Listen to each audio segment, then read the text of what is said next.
This is Dave from Precision Fitness, and today we're going to talk about a core exercise called a modified hip pockets. Okay? Hip pockets are a pretty advanced core exercise that involve a lot of core stabilization, but we're going to modify it. We're going to use a bench or a step in this case. You can also use your table, depending how tall it is, to do this as well. But this just takes a lot less pressure off, makes it a little easier to progress. We're going to get in a push-up position, hands on the step. Okay? Feet are nice and wide. Abs are braced. Just going to reach across, tap the opposite hip.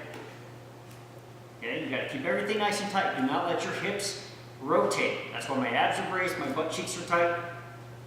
Keeping everything in a nice straight line. Okay.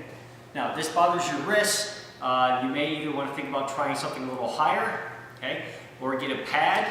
And if that doesn't work, then this may not be a good exercise to do.